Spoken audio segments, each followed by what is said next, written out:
Hello നമസ്കാരം. എന്തായിരുന്നു ഇന്നലത്തെ തിരക്ക്? മാണിക്ക കല്യാണി എന്തൊക്കെയോ പാടെ കാട്ടിക്കൂട്ടിയതാണോ ഇന്നലെ?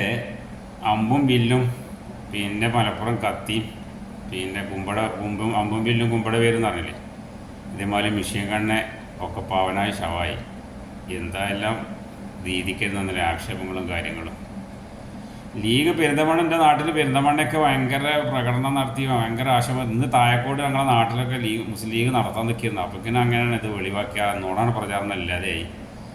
ഒരു നുണ പ്രചരിപ്പിക്കുമ്പോൾ ഈ സാധനങ്ങളൊക്കെ ഒന്നാണ് ഈ വർഗീയവാദികൾ, മുസ്ലിം ലീഗ്, അതുപോലത്തെ ജമാഅത്ത്, മൗദൂദി ഏറ്റവും അപകടകാരികളാണ് ഈ മൗദൂദികൾ സത്യം പറഞ്ഞു കഴിഞ്ഞാൽ.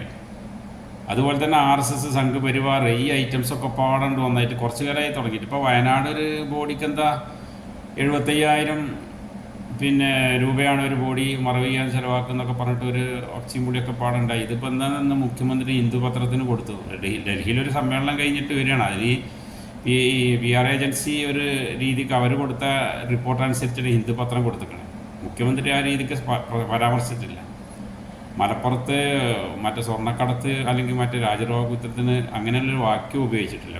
ഒരു നേരം വെളുത്തപ്പോഴാണ് നമ്മുടെ മലപ്പുറത്തേറെ ആകപ്പാടം കണ്ട് പ്രചരിപ്പിച്ചിട്ട് മൗദൂദികളും സുഡാപ്പികളും എന്തെല്ലാം കെട്ടുകഥകളാണ്.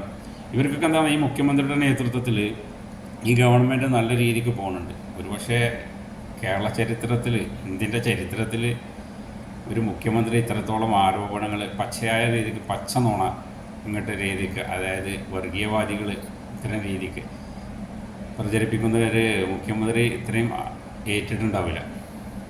ഇവിടെ പാമോയിൽ കേസിൽ അഴിമതി നടത്തിയ ആളായിരുന്നു കരുണാകരനെ. അതുപോലെ തന്നെ ഉമ്മൻചാണ്ടി സോളാറിലും അതുപോലെ തന്നെ സ്ത്രീപീഡന കേസിലൊക്കെ പ്രതിയായിരുന്നു. ഇത്തരം രീതിക്കൊന്നും ഇയാളെ കിട്ടിയിട്ടില്ല. മുഖ്യമന്ത്രി പിണറായിനെ വിജയം കിട്ടിയില്ല. അഴിമതി കേസിൽ ഇതിലൊന്നും ആരോപണ വിധേയമായിട്ടില്ല. കേരളം നല്ല നിലയ്ക്ക് എല്ലാ മേഖലയും, സമസ്ത മേഖലയിലും, വിദ്യാഭ്യാസം ആയിക്കോട്ടെ, അതായത് ആരോഗ്യ മേഖല ആയിക്കോട്ടെ, എല്ലാ മേഖലയിലും ഈ ഗവൺമെൻറ് നന്നായ രീതിക്ക് മുന്നോട്ട് ജനങ്ങളെ നയിച്ചു പോകുന്ന ഒരു സർക്കാരാണ്. അപ്പോൾ മൂന്നാമതും ഈ ഗവൺമെൻറ് അധികാരത്തിൽ വരുമോ എന്നുള്ളൊരു പേടിയിൽ ഈ ഗവൺമെൻറ് മുഖ്യമന്ത്രി അധികാരത്തിൽ വന്നു കഴിഞ്ഞാൽ അതൊരു ഇതാണ്. കാരണം അധികാരം കിട്ടിയിട്ട് മാത്രം ജീവിച്ചു പോകണമാണ് ഈ ലീഗ്, അതുപോലെ തന്നെ കോൺഗ്രസ്. ഇനി കിട്ടിക്കഴിഞ്ഞാൽ ഇനിയിപ്പോൾ ഈ പള്ളി മറ്റേത് മറിച്ചതൊക്കെ കൈകാര്യം ചെയ്തിട്ട് ഇതിൽ നിന്ന് എന്തെങ്കിലുമൊക്കെ കിട്ടിയിട്ടാണ് ഇപ്പോൾ ലീഗ് ഇപ്പോൾ ജീവിച്ചത്. അതുപോലെ തന്നെ സുഡാപ്പികൾ, ഇത് 2.5% സുഡാപ്പികളാണ്. ഇതേ കോലാലം കെട്ടിയിട്ട് ഇവർക്ക് എന്തെങ്കിലുമൊക്കെ വർഗീയവാദം മാത്രം വിളിച്ചു പറഞ്ഞ് ജീവിച്ചു പോകണം അങ്ങനെ സുഡാപ്പികൾ. അതുപോലെ തന്നെ മൗദൂദികൾ അതിലേറെ ഘട്ടം. പിന്നെ കോൺഗ്രസ്സുകാരനെ ഭരണത്തിൽ കിട്ടില്ല, അതിനെല്ലാം പറ്റിയ ആളുമില്ല. അപ്പോൾ പച്ചയായ നുണ പറഞ്ഞിട്ട് ഈ ഗവൺമെൻറ് എങ്ങനെയെങ്കിലുമൊക്കെ ഇല്ലാതാക്കണം.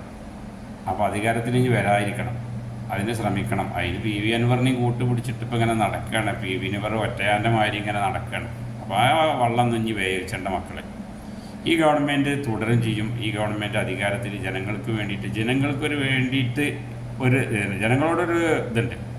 ആ രീതിക്ക് ജനങ്ങൾക്ക് വേണ്ട രീതിക്ക് ജനങ്ങൾക്ക് ചെയ്തു കൊടുത്തുകൊണ്ട് മുന്നോട്ട് ഈ ഗവൺമെൻറ് പോവുകയും ചെയ്യും. അതിനൊരാളുടെ ഒത്താശയും കാര്യങ്ങളൊന്നും വേണ്ട. ഏതായാലും നിങ്ങൾ പ്രവർത്തിക്കണ മാതിരി രീതിക്ക് അങ്ങനെ പ്രവർത്തിച്ചുകൊണ്ടിരിക്കും. വർഗീയവാദം അതുപോലെ ഇപ്പോൾ ഒരു 24 മണിക്കൂർ തികയണില്ല ഏതൊരു ഇതായാലും. ഇപ്പം നേരം വെളുത്തപ്പോൾ അത് പോയി. പണ്ട് വയനാടിനെ പറ്റി പറഞ്ഞപ്പോൾ അത് പോയി. ഇവിടുത്തെ മാധ്യമങ്ങളും വർഗീയവാദികൾ എല്ലാവരും ഒറ്റക്കെട്ട ഈ കാര്യത്തിൽ. ഏതായാലും നടക്കട്ടെ. ലാൽസല.